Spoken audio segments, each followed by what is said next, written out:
Aqui a lista, né, de contratos firmados em 2019, 2020, vocês podem ver como os contratos de iluminação pública vêm dominando aí o cenário das novas PPPs, sem prejuízo de outros projetos mais menos recorrentes, né?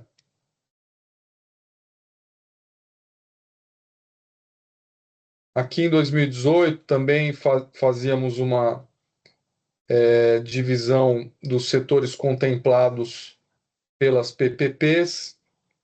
Essa tabela, na verdade, ela já está atualizada até 2020, não totalmente atualizada, mas em 2020 nós tínhamos aqui 27 projetos de resíduos sólidos, 20 de saneamento. Iluminação pública já era campeã com 39 projetos, e 4 anos depois esse número é ainda muito maior. Saúde, transportes, equipamentos esportivos, centros de atendimento ao cidadão, presídios, habitação, tecnologia, data center, Conecta Piauí, centros administrativos, educação, urbanismo, cinema de Paulínia, etc. Ou seja, para mostrar como as PPPs podem ser diversificadas, né? E abranger diferentes setores, embora alguns setores sejam muito mais recorrentes, como iluminação pública, resíduos sólidos e saneamento. Aqui a gente listava à época os projetos de PPP com maior valor. Eu falei a linha 6 do metrô 12, na verdade 15 bilhões, Porto Maravilha 8 bilhões e assim por diante.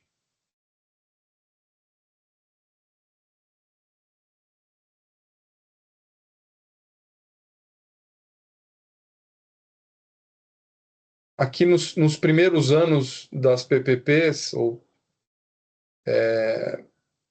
talvez nos primeiros 10 anos, 15 anos das PPPs, a gente viu uma taxa de mortalidade muito alta, né? As PPPs eram firmadas e um percentual grande dos contratos acabava não cumprindo o seu propósito, sofrendo um término antecipado, às vezes antes mesmo do início das suas operações, né? E esse cenário vem melhorando gradualmente, mas ainda é uma preocupação importante.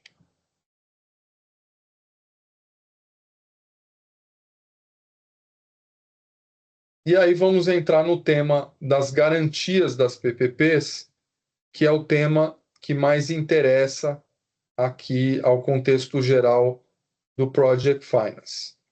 Como vocês já tiveram oportunidade ou vão ter oportunidade de discutir em outras aulas aqui do módulo jurídico, o Project Finance envolve aquela estrutura, rede de contratos interligados, coligados, né, que assegura a mitigação de risco do projeto, a tal ponto de uma sociedade de propósito específico, sem histórico, sem receita, conseguir financiar grandes recursos, né, captar no mercado financeiro ou de capitais grandes recursos, dando em garantia preponderantemente as receitas do próprio projeto ou os seus ativos e direitos, né?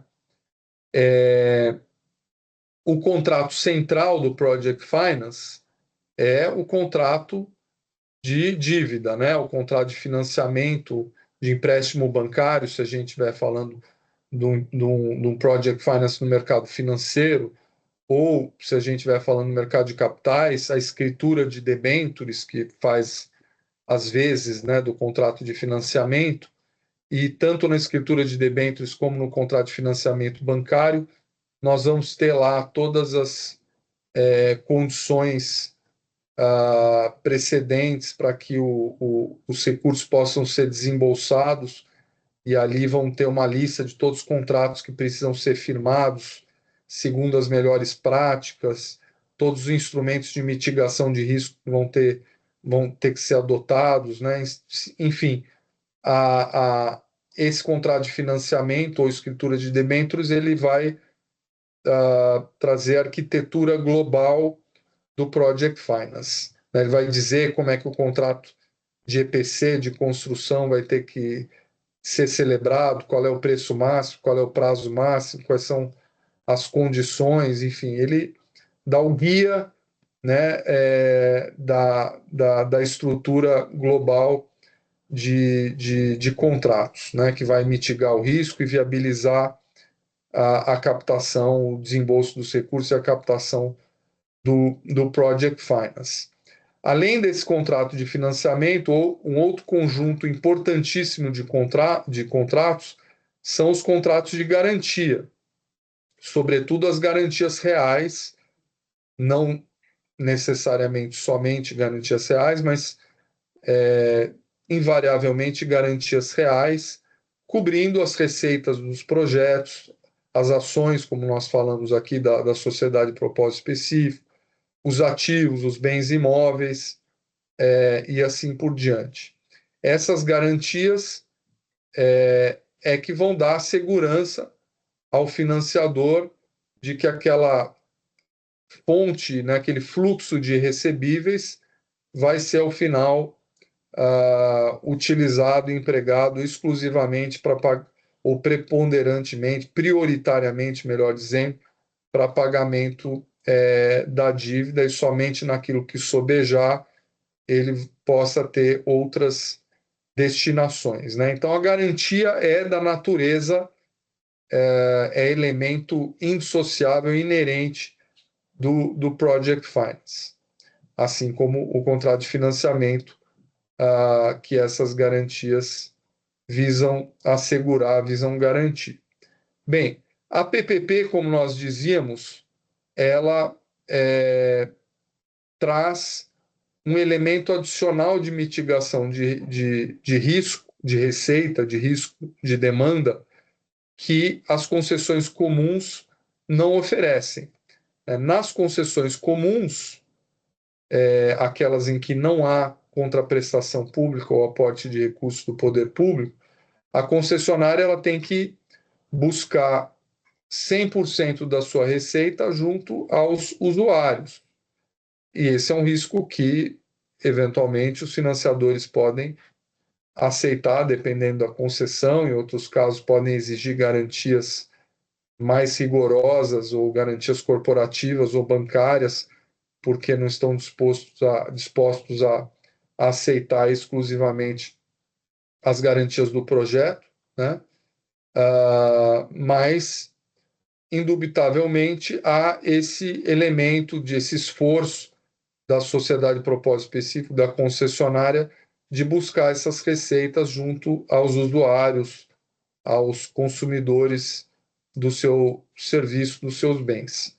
Já na PPP, uma parte desse risco é mitigada pela contraprestação pública ou pelo aporte de recursos. Agora, ao mesmo tempo que na concessão administrativa, inclusive, toda a receita, em muitos casos, ela advém do pagamento da contraprestação pública pelo poder público. Então, não há nem necessidade da concessionária ir buscar a sua receita no mercado, né, buscar demanda para o seu serviço, porque ela eventualmente já tem a garantia da sua receita 100% pelo poder público. Então, se por um lado isso oferece uma mitigação relevante do risco de receita, do risco de demanda do projeto, que é um dos principais riscos do Project Finance, não o único, certamente, mas um dos principais, a PPP, por outro lado, adiciona o risco público, né?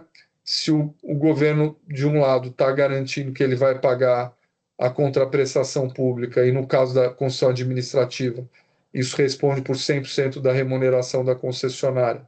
Na patrocinada, responde por um percentual relevante, pode chegar a 70% da remuneração total, sem necessidade de outras aprovações sem maiores formalidades, ou pode até ser maior do que 70%, mas aí há necessidade de uma aprovação legal específica para isso. Mas se de um lado há essa mitigação substancial do risco de crédito, do risco de demanda, né? Por outro lado, essa obrigação do poder público traz um risco público, um risco de crédito, de inadimplemento do poder público. E esse risco, no Brasil, ele é mitigado por garantias oferecidas diretamente pelo poder público. E essas garantias, em última instância, elas vão ser prestadas, primeiramente, pelo poder público para a concessionária, na relação poder público com a concessionária, mas, em última instância, o benefício dessas garantias vai ser repassado pela concessionária para os seus agentes financiadores. E essas garantias vão acabar compondo o pacote de garantias e a segurança dos financiadores. Então, essas garantias são muito importantes para a financiabilidade do projeto, contribuem diretamente para a viabilidade do Project Finance. E no Brasil, essas garantias são ainda mais importantes do que em outros países. Na Inglaterra, por exemplo, berço das PPPs, a coroa inglesa, parte contratante das parcerias privadas celebradas lá, a coroa inglesa não precisa, Her Majesty não precisa dar garantias, porque ela tem um histórico de cumprimento de contratos tão consolidado que uma obrigação assumida pela coroa inglesa é assumida como sem risco de crédito, é um menor risco de crédito dentro da realidade daquele país. Isso não é o que acontece no Brasil, sobretudo quando a gente olha para PPPs celebradas por estados e municípios, que são a regra, né? Porque nós temos apenas uma PPP federal até o momento. E, em matéria de estados e municípios, há um histórico de inadimplemento elevado, né?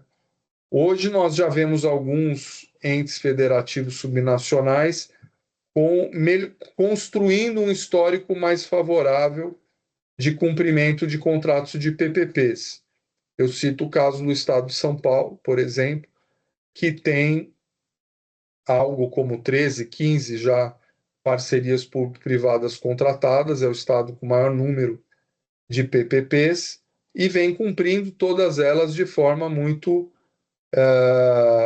diligente, rigorosa, e nem por isso deixa de ter necessidade de prestar garantias. E, para isso, o Estado de São Paulo constituiu uma sociedade que já tem duas décadas de existência, mais de 2 décadas de existência, que é a Companhia Paulista de Parcerias, a CPP, né? E a CPP, via de regra, está presente nas PPPs do Estado de São Paulo, oferecendo garantias de diversas naturezas. Mas é possível que o Estado de São Paulo, daqui a muitos anos, venha a ter um histórico tão consolidado de cumprimento de suas PPPs que novos investidores venham até considerar dispensável a outorga de garantias pelo Estado via CPP ou de outro modo. Assim esperamos, né, que o Brasil alcance esse estágio, né, de maturidade dos seus estados, municípios e entes públicos, que as garantias se tornem dispensáveis, né, para o conjunto geral do poder público no Brasil. Mas acho que a gente ainda está infelizmente, a gente ainda está muito distante disso, né? Basta a gente ver a nossa realidade de precatórios, né? Precatórios são obrigações contratuais. Bem, precatórios podem surgir de diversas maneiras, mas em muitos casos eles decorrem de inadimplências contratuais de entes públicos, que o Poder Judiciário reconhece o direito do credor privado àquele crédito, isso é convertido num precatório, e a regra geral da Constituição Federal é que estados e municípios deveriam honrar esse precatório no prazo de 1 ano, no exercício seguinte àquele em que o precatório foi requisitado. Mas a realidade é que a grande maioria dos estados e municípios, aí o próprio estado de São Paulo é exemplo disso, não conseguem cumprir essas obrigações e vem arrastando esses precatórios por décadas e décadas. O município de São Paulo, por exemplo, ele hoje está pagando precatórios requisitados no ano de 2003 ou 2004, quando a lei de PPP estava sendo editada, ou seja, ele está quase 20 anos atrasado nas suas obrigações de pagamento. Então, por isso, no Brasil, a verdade é que as PPPs não sairiam do papel se estados e municípios não oferecessem uma alternativa aos precatórios, né? Porque empresa nenhuma faria um investimento bilionário em muitos casos, né? Muito expressivo, como regra, para amortizá-lo ao longo de 15, 20, 30 anos, se ao final disso a única garantia de pagamento que ele tivesse fosse um precatório a ser pago em momento futuro e incerto, né? Então, a lei de PPPs já nasceu com essa necessidade de que estados e municípios constituíssem garantias para dar a segurança de que o regime de precatório não oferece. E essa garantia, no caso das PPPs, ela tem que garantir não só o pagamento, é uma garantia não só de crédito, né? De que um dia a obrigação será paga, mas de que a obrigação seja paga em tempo e modo adequados, né? Por exemplo, quando qualquer um de nós aqui, empresta dinheiro para um cunhado, por exemplo, se a gente receber um dia, tá, é maravilhoso, né? A gente não tem aquela preocupação, e se você emprestou é porque aquele dinheiro não é tão necessário, essencial, né, para a sua subsistência. Então você espera um dia receber aquilo lá, mas sabe que está sujeito a atrasos, etc. Agora, uma empresa que celebra um contrato de PPPs, vamos pensar numa concessão administrativa. 100% da receita dela advém da contraprestação pública do Estado ou do município. Por exemplo, para ela operar uma escola pública, um presídio, ou outra concessão administrativa. E essa concessionária, ela contrata empregados, ela tem fornecedores, ela tem financiamento que ela tem que pagar todo mês, etc. Se o Estado ou o município simplesmente para de pagar a contraprestação pública, não é muito, não há muito conforto em dizer a essa concessionária que, como nos precatórios, um dia ela vai receber. Que o precatório é assim, um dia você vai receber, né? Ele não, até hoje não houve assim um calote absoluto dos precatórios. Nenhum estado e município disse, quer saber, não pago nunca mais, estou aqui rasgando. Isso ainda não aconteceu e não deveria acontecer, porque é uma obrigação de cunho constitucional, estados e municípios não poderiam fazer isso. Agora, eles não prometem quando eles vão pagar, e eles vão procrastinando e empurrando isso com a barriga.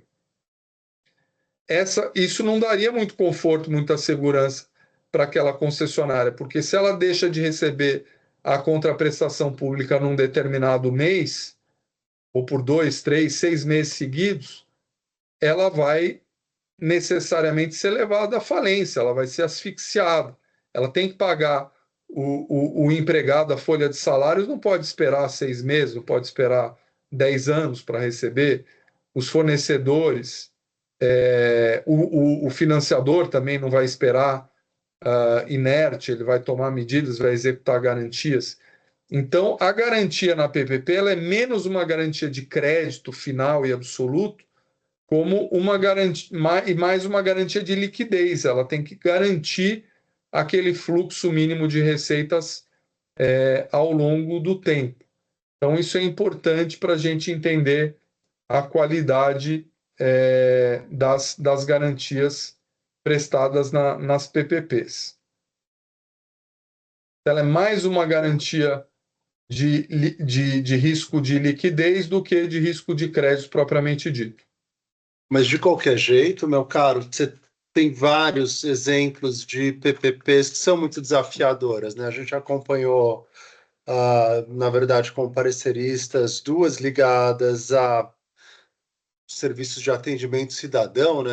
Como eles chamam, os poupa-tempos, em que o poder público, para não se tornar inadimplente, ele esvaziou a PPP, né? O problema todo é que a regra contratual, muitas vezes, ela acaba gerando direitos e obrigações assimétricos entre o poder público e a iniciativa privada, e o poder público sempre vai acabar achando algum recurso que não configure o inadimplemento contratual explícito, ou seja, dentro das 4 linhas da Constituição, como o pessoal tem falado hoje, ele consegue cometer determinadas atrocidades e ele torna a iniciativa privada refém de contratos que eles ficam sem saída. O caso dos atendimentos cidadão, tanto em Minas Gerais quanto no Espírito Santo, foram muito graves, porque a remuneração da concessionária era feita por atendimentos, o que é um erro crasso de origem do contrato. A concessionária aceitou entrar num contrato ruim, isso é uma verdade.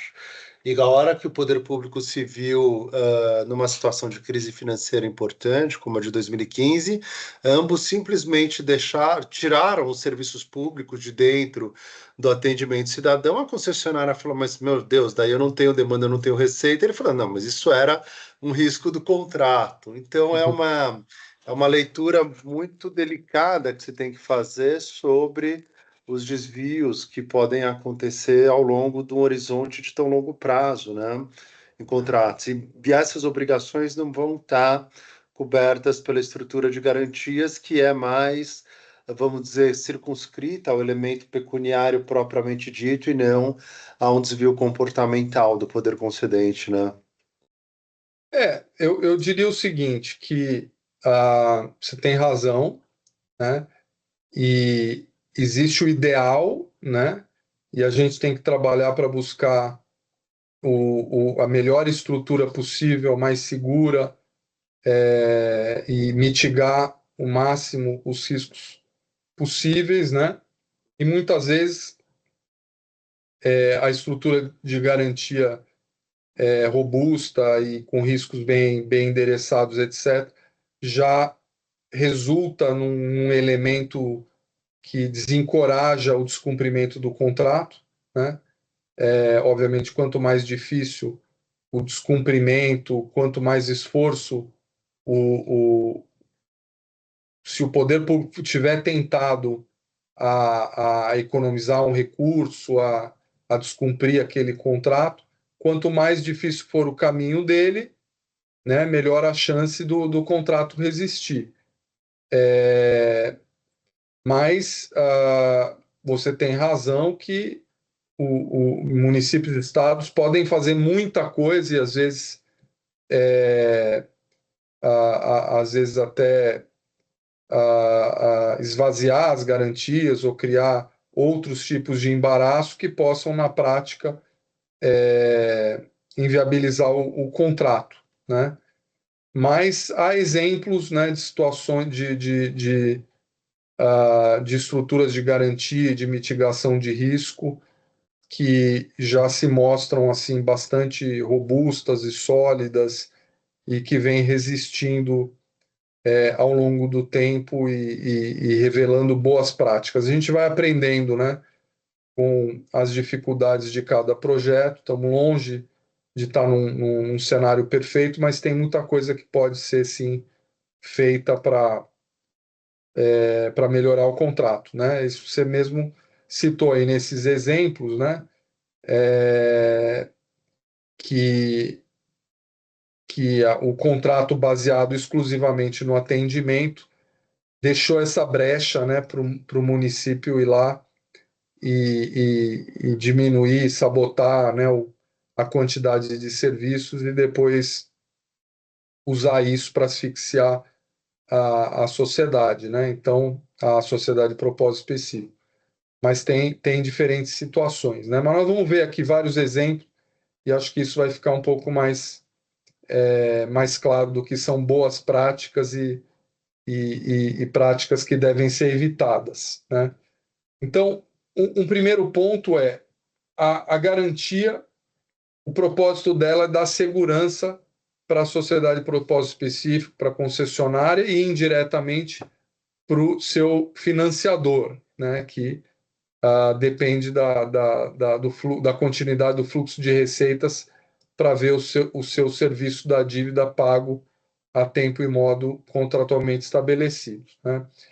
E para que a garantia cumpra a sua função, é fundamental que ela, além de outros aspectos, além de cumprir a, a, atender o aspecto, né, ela tem a substância, né, mas também ela seja robusta do ponto de vista legal e de execuibilidade, porque se a gente tem uma garantia a, a, que eventualmente até pode ter um valor relevante e adequado, mas ela por si só é questionável juridicamente, ela já não está cumprindo a sua função porque ela está gerando insegurança, né? Se a concessionária tiver risco na execução da garantia, essa garantia já não está longe de ser ideal, né? E a gente tem que buscar sempre que possível, e nem sempre a gente pode trabalhar com o ideal, mas a gente tem que buscar o ideal aqui. Alguns exemplos de garantias, de modalidades de garantias que têm sido adotadas nas nossas PPPs e, portanto, contribuem, em última instância, para a captação do Project Finance, né? Um primeiro exemplo de garantias com maior solidez jurídica são as garantias baseadas em cessão de créditos privados, de receitas privadas até limite que não comprometa a operação das sociedades garantidoras. Exemplo, nas PPPs celebradas com estatais de água e esgoto, né? Como era o caso da Sabesp, não é mais, porque a Sabesp agora é privada. Essas sociedades estatais de água e esgoto, saneamento, elas têm receitas privadas que elas oferem em razão da prestação do seu serviço e recebem lá a tarifa de água, tarifa de esgoto, etc. E elas podem dar essas receitas em garantia, e são receitas contra um conjunto de usuários privados, né? Naturalmente, se essa estatal ela oferecer 100% das suas receitas em garantia, ela vai ter problemas, porque a lei estabelece que ela não pode dar em garantias receitas que comprometam a continuidade do serviço. Agora, até um limite que não comprometa, e a jurisprudência tem evoluído para, como regra, embora isso não tenha previsão legal, estabelecer um limite de até 30% das receitas como passíveis de serem dadas em garantias. Até esse limite de 30%, essa seção de créditos privados, ela tem uma solidez jurídica muito forte, porque é uma garantia exercível contra usuários privados que têm essa obrigação de pagar receitas tarifárias de água e esgoto nesse exemplo, né? Mas, enfim, poderíamos ter outros exemplos de receitas tarifárias cedidas em garantia para um agente de PPPs, para um concessionário de PPPs. Um segundo exemplo de categoria de garantias nas PPPs seria o exemplo que foi pouquíssimo utilizado até hoje, o exemplo do Fundo Garantidor de Parcerias Federal, previsto na própria Lei 11.079, e esse FGP, a bem da verdade, jamais foi utilizado, mas, posteriormente, a ABGF, Agência Brasileira Gestora de Garantias e Fundos, ela criou o FGIE, o Fundo Garantidor da Infraestrutura, que recebeu alguns recursos do FGP federal, e esse FGIE também não teve muito sucesso com as suas garantias em PPPs, mas, para não dizer que ficou totalmente inerte, ele conseguiu prestar garantias para uma PPP municipal no município de Salto, um projeto de resíduos sólidos, onde esse fundo garantidor federal, aqui sob a administração da BGF, conseguiu prestar garantia nesse projeto do município de Salto, garantindo o valor de 3 contraprestações mensais. Isso foi em novembro de 2018. E de lá para cá, o fundo não conseguiu dar outras garantias. Agora, é interessante dizer que esse fundo foi tirado da gestão da BGF, foi foi feita uma licitação para a contratação de um administrador e um gestor privado e esse fundo foi reformulado por lei, e hoje os recursos que estavam sob gestão da BGF nesse Fundo Garantidor de Infraestrutura, esses recursos foram absorvidos pelo FIDIRS, que é o Fundo de Desenvolvimento da Infraestrutura Regional, e esse FIDIRS hoje é um exemplo, eu vejo com bastante otimismo, porque ele saiu da administração de um ente, de uma estatal, né, que era a BGF, e passou para a administração de um grupo privado.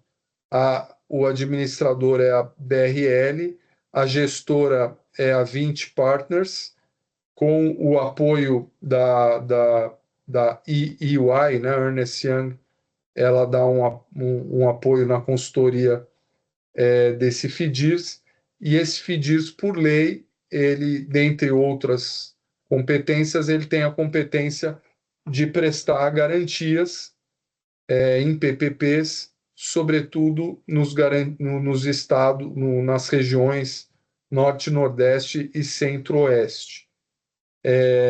As primeiras garantias ainda não foram prestadas, porque a licitação já foi feita no começo do ano passado, a 20 já assumiu, a BRL já assumiu, mas ainda tiveram que ajustar o estatuto do fundo, a política de garantias, a política de investimentos, etc., e submeteram isso tudo para o governo, teve a burocracia normal, e eu entendo que somente agora essas políticas estão sendo aprovadas e, portanto, somente agora o FIDIRS vai conseguir efetivamente atuar. Então, chamo a atenção de vocês aí por uma categoria de garantias que tinha uma solidez jurídica muito alta, mas jamais havia sido utilizada, e que agora, utilizada num caso pontual, muito pontual, e que agora vão poder ter uma maior expansão através desse Fundo de Desenvolvimento da Infraestrutura Regional Sustentável, o FDIRS. Uma outra modalidade dessas garantias são as estatais garantidoras não dependentes, né? Nós já citamos o caso aqui do Estado de São Paulo, cujas PPPs, já 12 ou 15 PPPs, são garantidas, na sua maior parte, pela CPP, Companhia Paulista de Parcerias. Mas em Belo Horizonte temos a BH Ativos, no estado de Minas Gerais temos a Codemig, temos outras estatais garantidoras em outros estados e municípios, né? Então, o governo federal fez a opção por garantir as suas PPPs através de um fundo garantidor, e alguns estados fizeram opção pela estatal garantidora. Embora os fundos federais não tenham sido muito utilizados até o momento, até porque só tivemos uma PPP federal.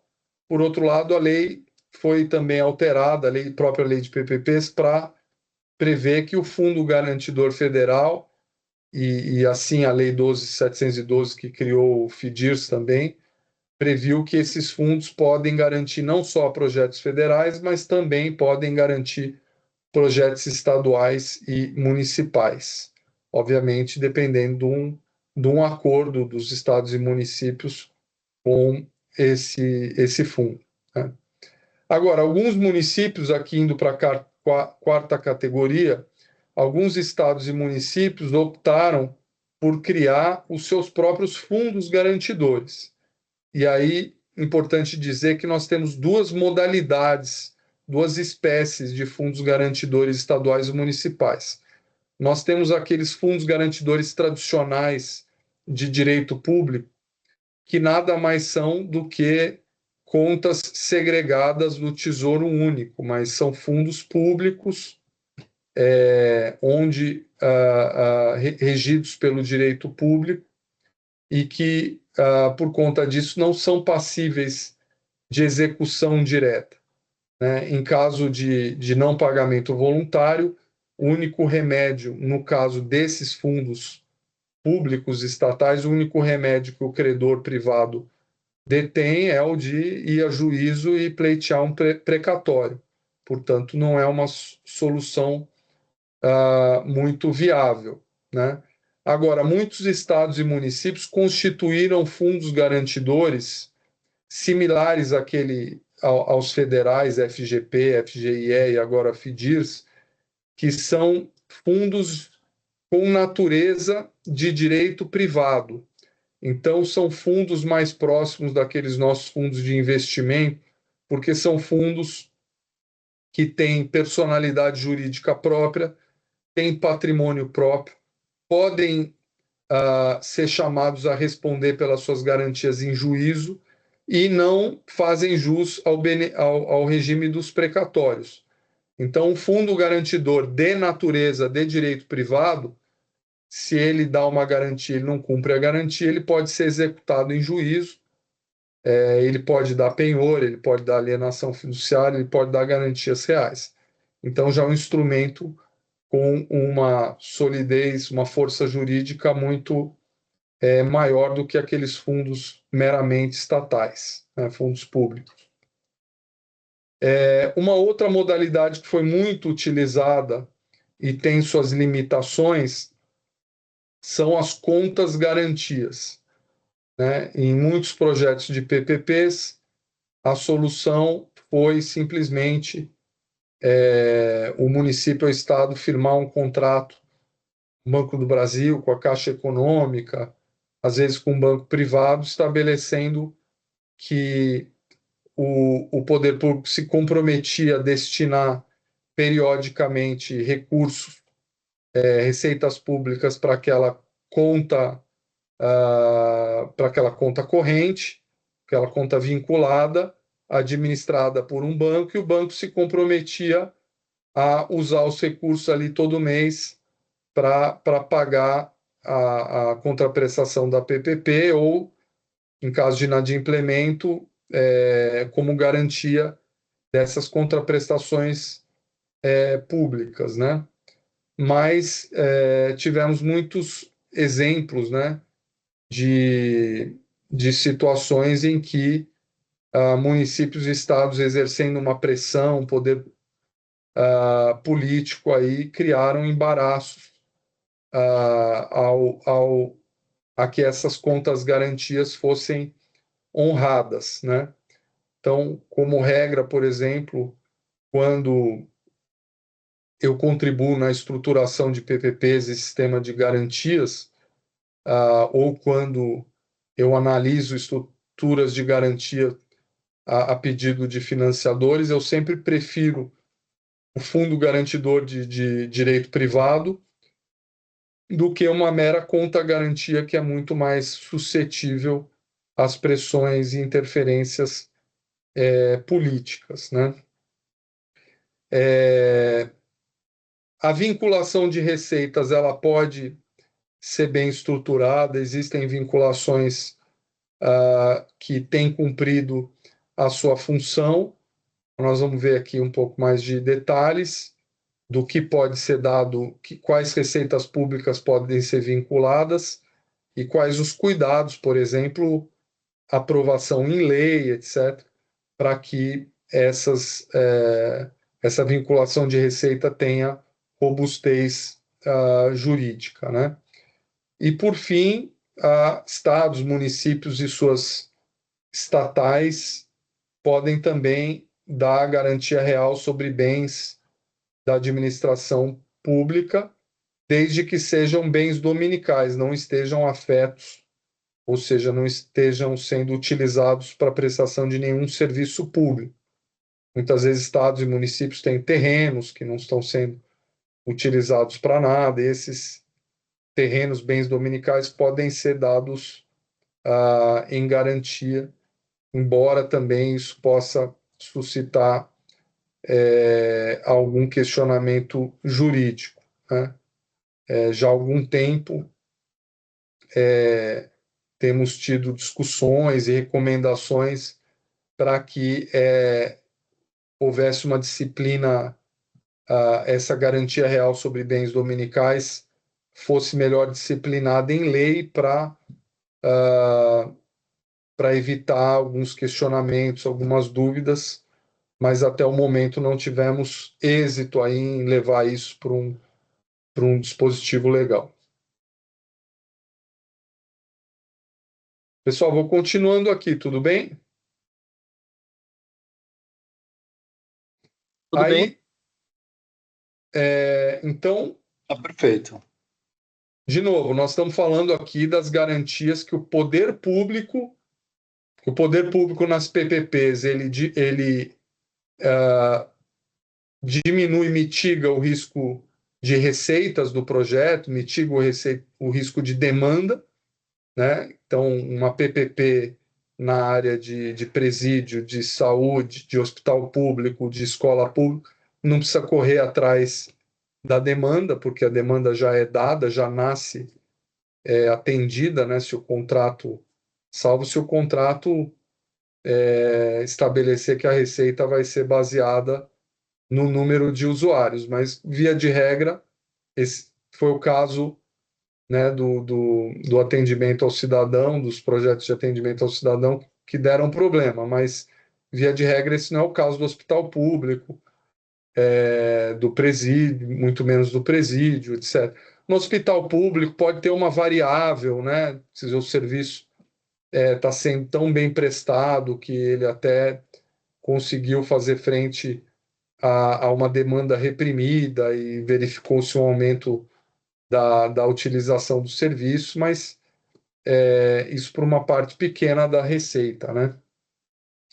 Mas dito isso, então essas são garantias que o poder público vai prestar para mitigar o risco de crédito, o risco político né, de inadimplemento da contraprestação pública, ele vai prestar para a sociedade de propósito específico concessionária, para o parceiro privado, que, por sua vez, invariavelmente, tendo tomado financiamento, vai repassar o benefício dessas garantias para o financiador.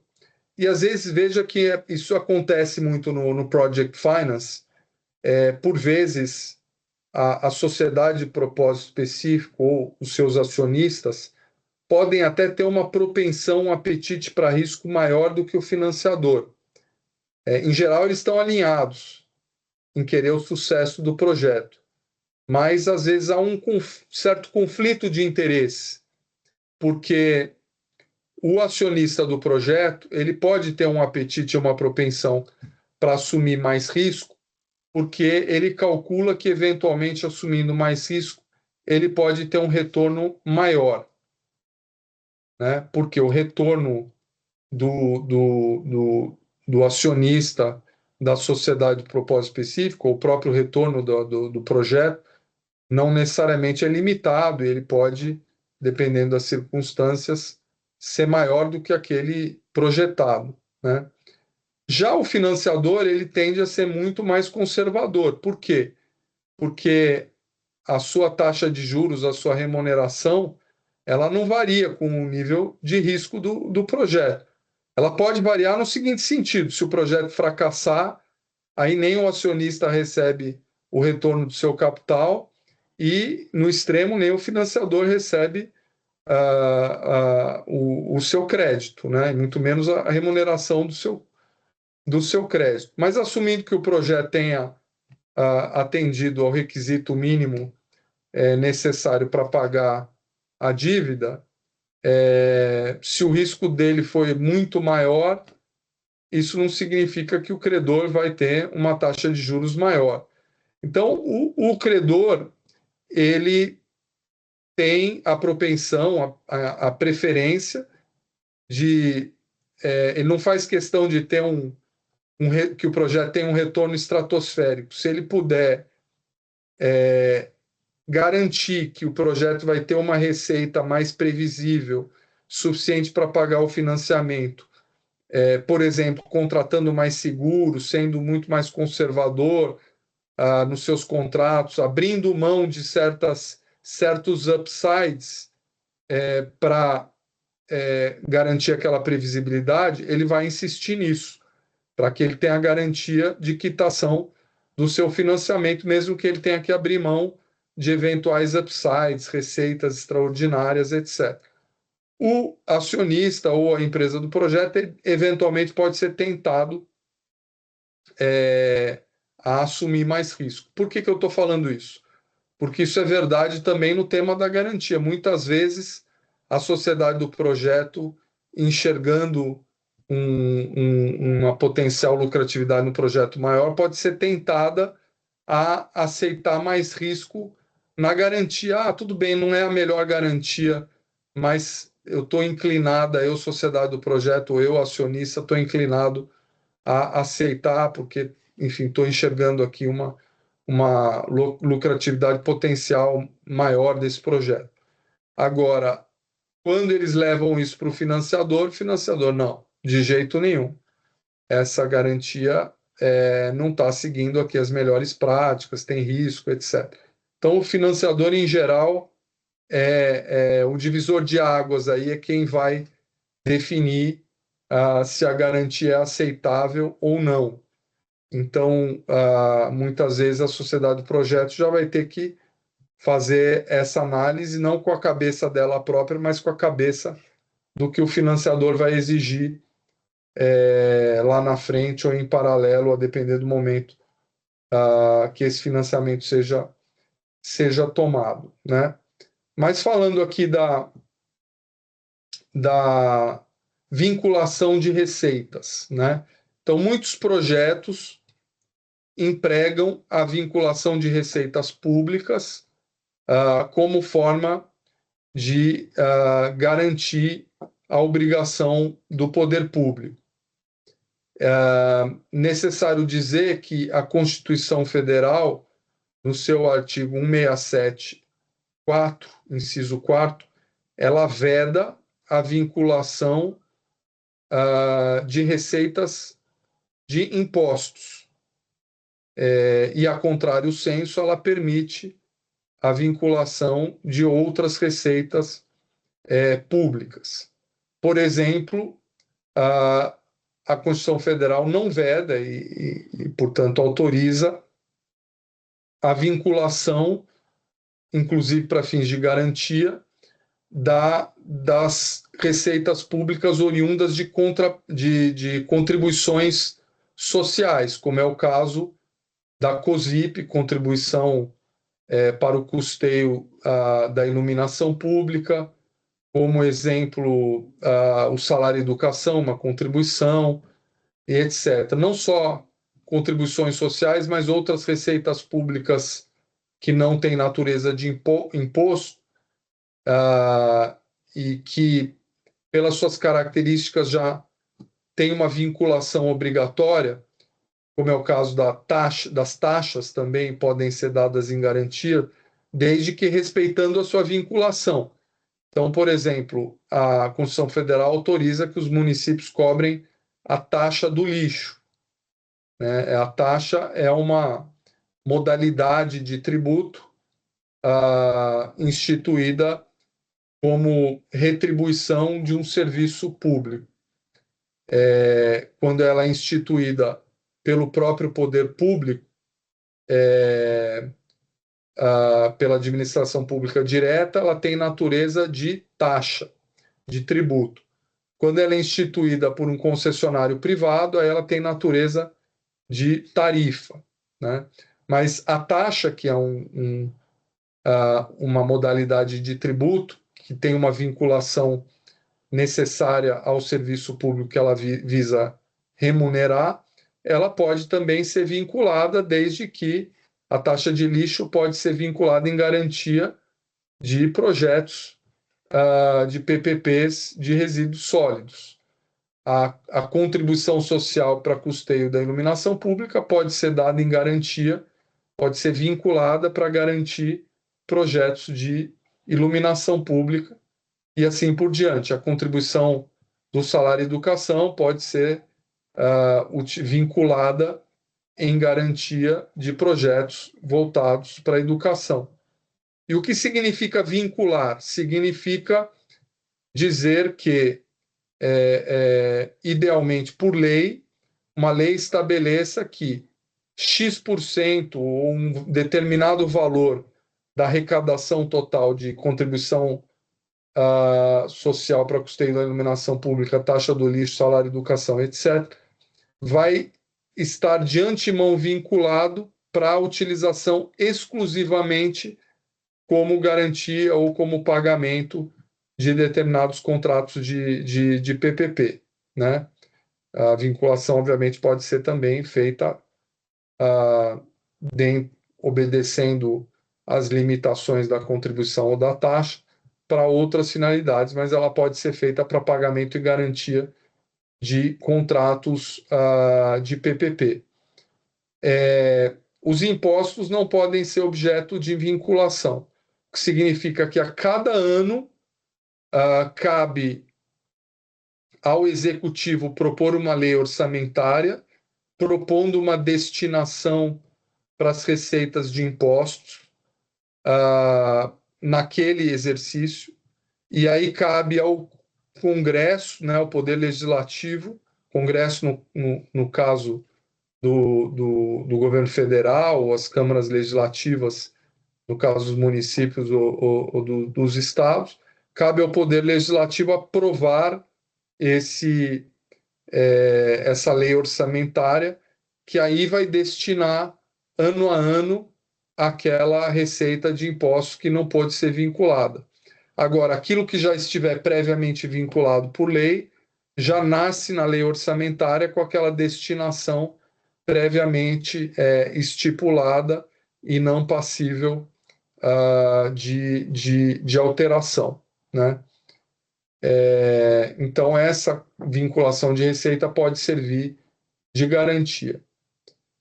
Além dessas receitas públicas, contribuições sociais e taxas que já nascem vinculadas a um determinado setor, existem outras receitas públicas que também podem ser dadas em garantia. Por exemplo, os royalties, que não têm natureza de imposto, né? Então, estados e municípios que têm royalties podem dar esses royalties em garantia. Existem, na legislação infralegal, podem existir algumas limitações de prazo, de valores, etc., de finalidades, mas, de modo geral, os royalties podem ser dados em garantia.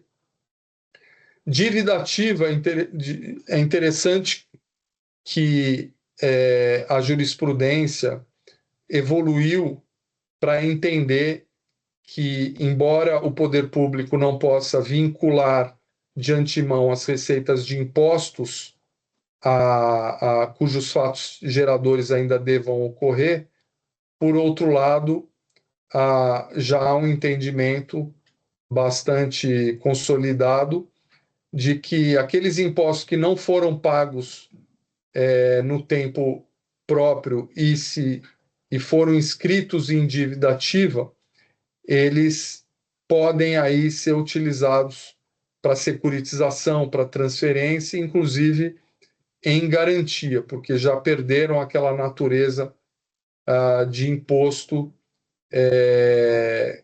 não passível de vinculação, né? A lógica da vedação à vinculação é que o poder público não fique privado de analisar ano a ano a melhor destinação da sua arrecadação de impostos. Mas aí o argumento é que a dívida ativa já é um ativo de arrecadação incerta, e ele já não foi arrecadado, e aí há esse esforço de arrecadá-lo com atraso, mas a vinculação disso não vai prejudicar as previsões e a lei orçamentária futura, né? Então, dívida ativa entende-se que pode ser dada em garantia. Receitas públicas sem natureza de imposto e não vinculadas a outra finalidade. Aqui, uma outra categoria que a gente poderia pensar, por exemplo, as receitas contratuais do poder público. O poder público, quando faz jus o valor de outorga, em tese, ele poderia vincular esse valor de outorga, multas, ele poderia vincular porque não estão vedadas pelo artigo 67.4 da Constituição Federal. E, por fim, cabe falar aqui da vinculação de receitas oriundas dos fundos de participação dos estados e dos municípios, os FPE e FPM, que são constituem uma das principais fontes de receitas dos estados e municípios. E, em geral, são essas receitas que estados e municípios querem oferecer em garantia nas PPPs. O estado da Bahia, por exemplo, tem já 8 ou 9 PPPs no seu programa, quase todas elas utilizam as receitas do FPE em garantia. O estado da Bahia aprovou uma lei estadual que vincula 18% da sua arrecadação do FPE para o programa de PPPs. Esses 18%, no momento em que são arrecadados, já são destinados diretamente para um agente do estado, que é o Desem Bahia, e o Desem Bahia utiliza esses recursos para ir pagando as suas 7, 8, 9 PPPs lá do programa estadual, começa pagando, existe uma ordem de prioridade, as PPPs mais antigas recebem primeiro, e assim por diante, e até hoje o estado da Bahia tem conseguido cumprir o seu programa de PPP sem qualquer inadimplemento. Mas é importante aqui ter em mente uma decisão desfavorável do Supremo Tribunal Federal, que trouxe um risco importante para essas garantias. Anteriormente a essa decisão de 2018, prevalecia um entendimento do Supremo Tribunal Federal, representado por uma decisão do então ministro Marco Aurélio, como relator da segunda turma, uma decisão de novembro de 2000, que entendia o seguinte: não existe ofensa ao inciso 4º do artigo 167 da Constituição Federal no que utilizado o produto da participação do município no ICMS, leia-se FPM, para liquidação de débito. A vinculação vedada pelo texto constitucional está ligada a tributos próprios. Então, o Supremo entendia o seguinte: olha, o município não pode vincular a receita do ISS, porque é um imposto. E aí é o princípio de que, a cada ano, o legislativo municipal tem que ser soberano para determinar qual vai ser a alocação, a destinação daquela receita de imposto. Agora, o FPM, nesse entendimento do ano 2000 do Supremo Tribunal Federal, da segunda turma, entendi, o FPM já não tem mais natureza de imposto, ele é uma receita financeira. Ele pode ter tido uma natureza de imposto na sua origem, porque o FPM ele é formado por uma soma de receitas arrecadadas pelo Estado e pelo município, e nessa soma entram uma parcela do ICMS, do imposto de renda, etc. Então, na sua origem, ele teve natureza de imposto, mas o Supremo entendia que, quando ele entra no FPM e quando ele é repassado ao município, ele já perdeu essa sua natureza de imposto e, portanto, ele podia ser vinculado. Aí, em 2018, veio uma nova decisão, e o que é pior, uma decisão não mais de uma turma só do Supremo, mas do plenário, por unanimidade dos 11 ministros, mudando totalmente o entendimento e dizendo: para efeito do alcance do princípio da não afetação, é irrelevante se a receita é oriunda de imposto de competência própria ou alheia, isto é, resultante de participação. A fórmula constitucional expressiva da regra da não afetação não menciona vinculação de impostos, mas, e com maior dimensão, vinculação de receitas de impostos, o que abrange destarte a arrecadação tributária própria ou partilhada. E aí essa decisão do plenário do STF considerou inconstitucional a vinculação que o Estado do Rio de Janeiro fazia do seu FPE, de uma parcela do seu FPE, para... aí não era uma PPP, era para um fundo estadual de incentivo à indústria, etc. Mas, ainda assim, a lógica é a mesma, né? É a mesma lógica que levou o Supremo a entender que essa vinculação era inconstitucional para aquele fundo, deveria, se aplicada no contexto das PPPs, deveria também levar ao reconhecimento dessa inconstitucionalidade. Mas o fato é que o Supremo também ele não sai decidindo as coisas por iniciativa própria. O Judiciário, de modo geral, ele só responde quando provocado. Alguém precisa entrar com uma ação. E até hoje ninguém entrou com uma ação, por exemplo, contra o Estado da Bahia, argumentando que a vinculação de receitas que o Estado da Bahia fez para os seus projetos de PPP seria inconstitucional. Então, essa matéria não foi levada ainda ao Supremo. O Estado do Piauí também tem lá uma série, vincula suas receitas de FPE para os seus projetos. Também isso ainda não foi judicializado. Então, não temos ainda uma decisão aplicada especificamente ao contexto das PPPs, mas isso é um receio, esse precedente desfavorável do Supremo traz uma insegurança, uma segurança importante, né? Então, numa estruturação, numa análise da estrutura de garantias de PPPs, eu, por exemplo, sempre defendo que não se pode depender exclusivamente do FPE ou do FPM. Eles até podem vir como um reforço, mas não como a garantia principal, já que existe esse precedente desfavorável. É verdade que de 2019 para cá já houve e haverá uma alteração substancial da composição do Supremo. Então, pode ser que o Supremo, quando chamado a enfrentar novamente esse tema, pode mais uma vez mudar o seu entendimento, mas obviamente que a gente não pode depender disso, sobretudo quando esse entendimento foi já proferido pelo plenário, né, e numa votação unânime dos então 11 ministros que compunham a corte lá em 2018.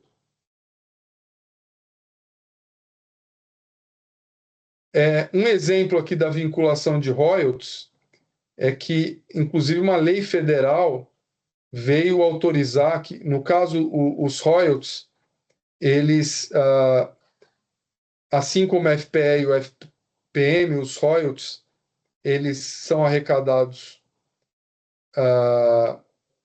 em grande parte pela União Federal, através do Banco do Brasil. O Banco do Brasil é o agente arrecadador. E aí essa lei veio dizer, olha, se os royalties forem vinculados ou cedidos, etc., fica o Banco do Brasil autorizado desde logo a separar o recurso vinculado e depositar diretamente na conta do Estado, do município, ou talvez até do concessionário da PPP, né? Então, só para dizer, e voltando a um ponto que o Fernando Fleury colocava, né? Os obstáculos aqui enfrentados nas PPPs e para realmente dar segurança ao concessionário e seu financiador privado são inúmeros, né? E existem, infelizmente, muitos casos de inadimplementos. O histórico nosso está longe de ser o da Inglaterra. Mas, quando a gente olha desde 2004, com o advento da Lei Federal de PPPs, até hoje, passados 20 anos, a gente vê que há uma melhora gradual, tanto em nível legislativo, jurisprudencial, e, de modo geral, algumas coisas vêm melhorando. Então, essa lei é um exemplo, né, de reconhecer que essa estrutura de vinculação deve ser cumprida, e a própria lei já dizendo que o Banco do Brasil, como agente arrecadador, tem autorização e dever legal de dar cumprimento a essas vinculações. Um desafio, grande Virgílio, até um projeto que a gente está juntos nele, foi enfrentado exatamente quando se tentou vincular royalty. E aí eu tenho a impressão que a lei do pré-sal vinculou percentuais dos royalties daquela parte a questões como educação, saúde, etc. Então, o royalty em si ele não é totalmente disponível porque ele depende se é pré-sal ou se não é pré-sal. Exato, Se é pré... Oi? exatamente. Tem essa. E aí era uma loucura, porque caía na conta do município um bolo de dinheiro total. E aí o município tinha uma pessoa lá, que era uma moça da Secretaria de Fazenda que estava uns 40 anos, ela já era ativo imobilizado do município, uma pessoa fora de série, e ela desenvolveu uma metodologia de abertura do site da ANP. Lá ela encontrava uma série de estatísticas e aí conseguia entender qual era o depósito que o município, que o Banco do Brasil tinha feito, porque havia um bolão, e aí ela tentava segregar pelos olhos dela o que era recurso vinculado ou não era recurso vinculado. Mas quando a gente, na prática, foi tentar vincular royalty de petróleo, falou, gente, a gente não pode criar uma garantia que dependa dessa senhora por 30 anos aqui presente para fazer a segregação adequada. Então, esquece os royalties. E a gente acabou saindo, você conhece o projeto melhor que eu, pela questão da vinculação da dívida fiscal do município e multas de trânsito, inclusive. Mas é uma curiosidade. Royalties parecem muito tentadores, mas a operacionalização deles pode ser mais delicada do que parece à primeira vista. Exatamente, tem essas complicações aí, realmente, e às vezes, do ponto de vista prático, né? Mas espera-se que em algum momento seja possível fazer esse controle mais objetivamente, né? E aí, falando de uma última modalidade de garantia que entrou na moda agora, porque foi anunciada já no ano passado pelo poder público, foi objeto aí de publicações oficiais, etc. Mas até agora não saiu do papel. E eu tenho dúvida se vai sair. Espero que saia, né? Porque eu sou obviamente, somos todos aqui defensores das PPPs e queremos ver mais projetos num país que tem tanta demanda, necessidade como o Brasil, né? Queremos ver mais projetos viabilizados. Agora, quais foram essas novas modalidades de garantia? A União Federal, o governo federal disse o seguinte: não, vamos fazer o seguinte, estamos com dificuldade de usar os fundos garantidores, a BGF não se mexia, agora está na mão do privado, né, da Vinci e da BRL, vamos ver se o FDIRS funciona. Você fala, não, vamos tentar fazer uma coisa mais que não precise do fundo. Vamos fazer o seguinte, o Estado ou município, ele pode tomar um financiamento para para garantir ou para usar o recurso em pagamento do aporte de recursos ou da contraprestação pública. E aí eu, governo federal, vou dar uma contragarantia da União para esses estados e municípios, de forma que os bancos tenham segurança para dar o financiamento, os estados e municípios tenham incentivo para se comportar, e vai ser um ganha-ganha para todo mundo, e a garantia vai ser super robusta, né? Porque imagine um estado ou município que celebre um contrato de financiamento com o BNDES, aliás, isso já foi feito. Isso seria agora disseminado. Isso já foi feito sem a contragarantia da União. Por exemplo, o Estado de São Paulo, em algumas das suas PPPs, acho que na rodovia dos Tamoios, por exemplo, tinha essa previsão que ele tomou um financiamento no BNDES, mas o BNDES ainda não liberava o recurso. O BNDES se comprometia a liberar o recurso no momento em que o concessionário cumprisse a etapa da obra e que fizesse jus ao aporte de recursos.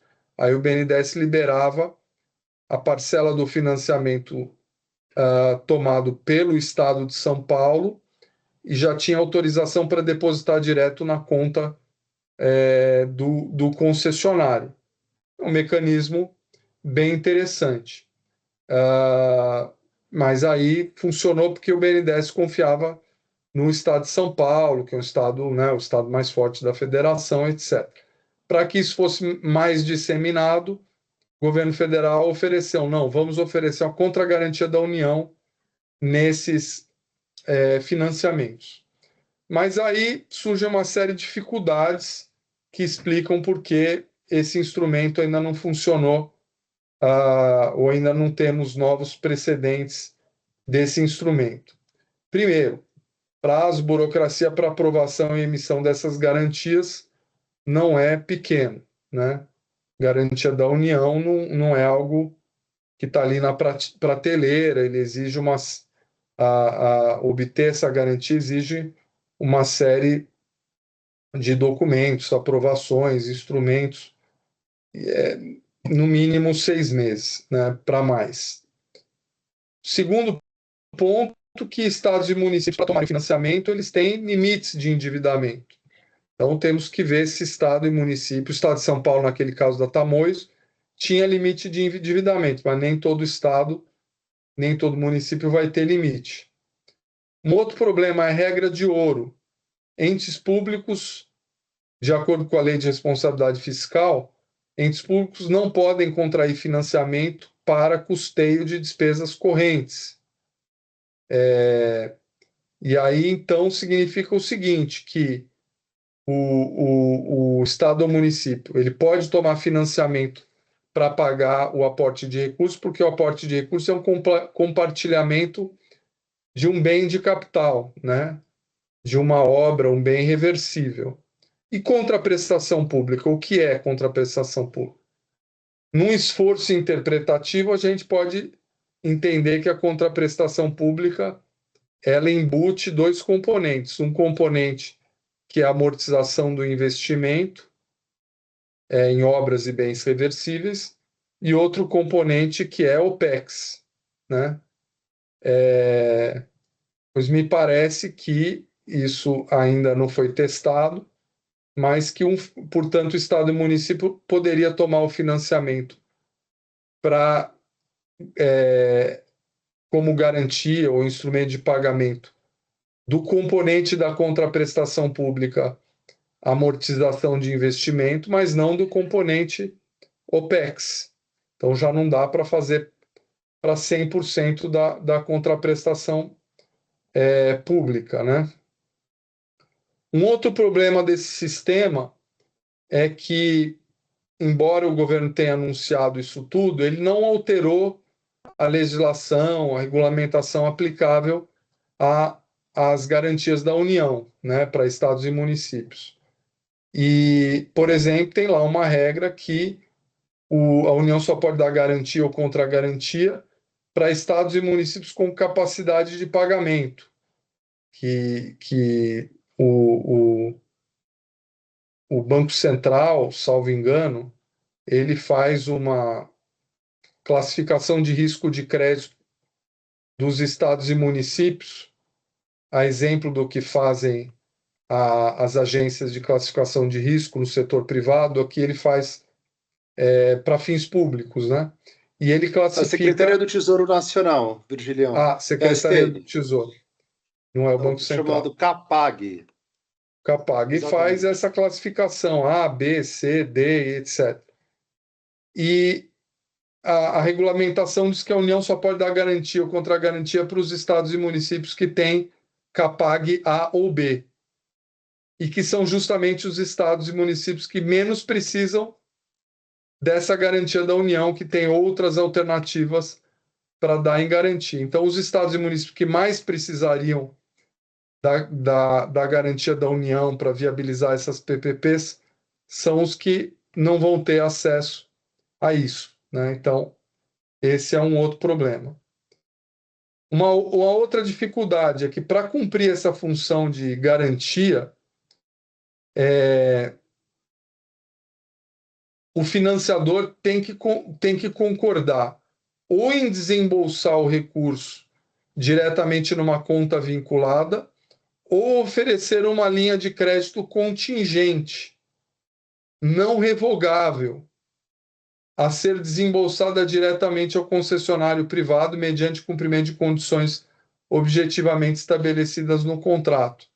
Ou seja, se é para dar o conforto para a concessionária e para o financiador da concessionária de que o dia que ela cumprir o requisito, ela vai receber o aporte ou ela vai receber a contraprestação pública, não basta que o Estado tenha feito um financiamento qualquer com o BNDES ou com a Caixa Econômica, porque se ele puder, se depender dele, Estado ir lá e preencher o formulário de desembolso, ou se ele puder ir lá e falar, não quero mais financiamento, estou abrindo mão, não funciona.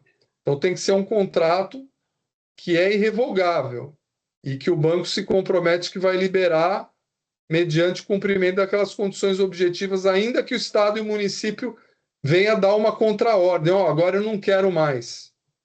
Veja que isso é um financiamento não trivial, né? Vamos ver se BNDES, Caixa Econômica, que são os principais bancos, os bancos Banco do Brasil, mais cotados para cumprir esse propósito, se eles vão topar fazer um financiamento nessas bases, né? outra questão, né? Essa regra e esse anúncio da União também contemplou não só a possibilidade de financiamento com garantia da União, mas também fiança bancária com garantia da União, né? E aí vem outras dúvidas. A fiança bancária é uma operação de crédito, ela também estaria sujeita à regra de ouro, de que ela só pode ser usada para bens de capital e não para OPEX. Enfim, tudo isso para dizer que essa estrutura é interessante, tomara que ela dê certo, mas ela tem muitos desafios aí para superar, né? Para a gente ver esse tipo de garantia sendo disseminada aí entre estados e municípios. E dentro do nosso tempo de hoje, era basicamente isso que eu tinha. Tinha algumas outras considerações, podia falar para vocês um pouco de propostas legislativas que foram apresentadas, que estão em discussão. Por exemplo, ainda temos a proposta legislativa do projeto da nova lei de concessões, que trouxe uma série de normas de dispositivos aprimorando o sistema de garantias, mas esse projeto de lei está parado desde 2019, pouco antes da Covid, não sei se ele vai ser retomado. Isso tudo vai ficar aqui Tem alguns casos práticos que eu trago aqui para vocês.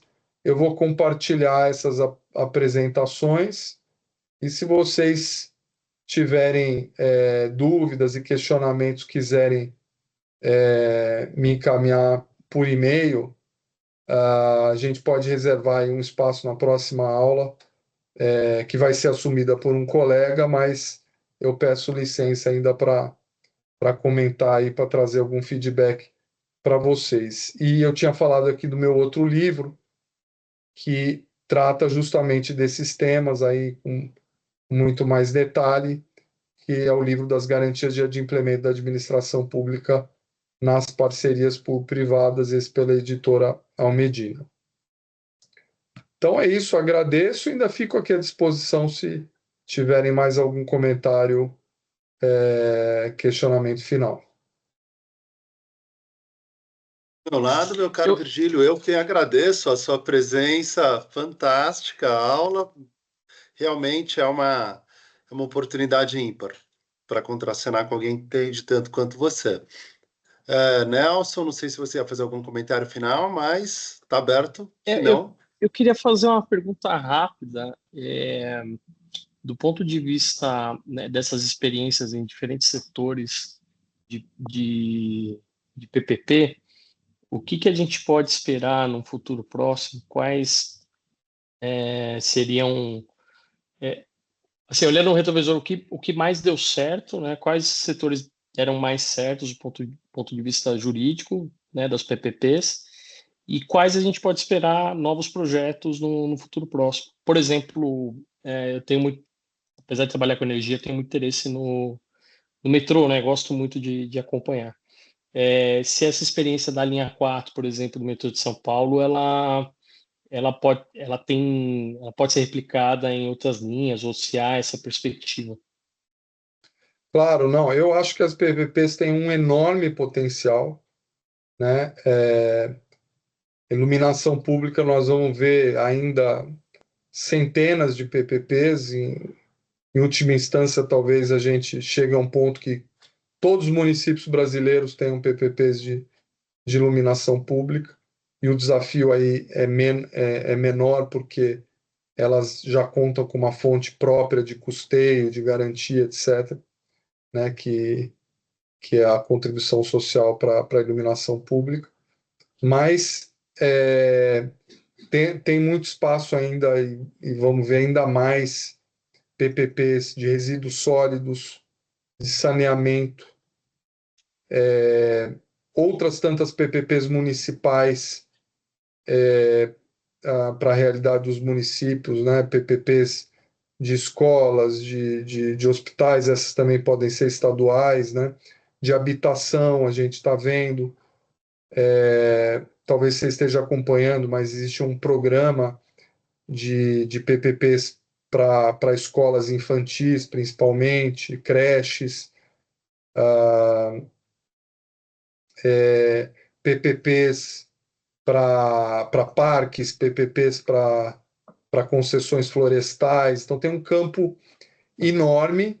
Aí, em matéria de transporte também, tem muito campo para PPPs rodoviárias, para aquelas que não sejam autossustentáveis, não se viabilizem como concessões comuns, PPPs ferroviárias, metroviárias. Você falou da linha 4, mas linha 6 é PPP, linha 8 e 9 é PPP, a linha, agora o TIC é PPP, várias outras linhas que estão em estudo devem ser PPPs, projetos ferroviários, projetos enormes de grandes investimentos, provavelmente vão ser PPPs.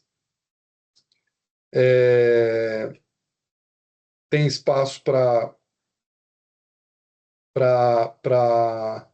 PPPs em energia, a gente vê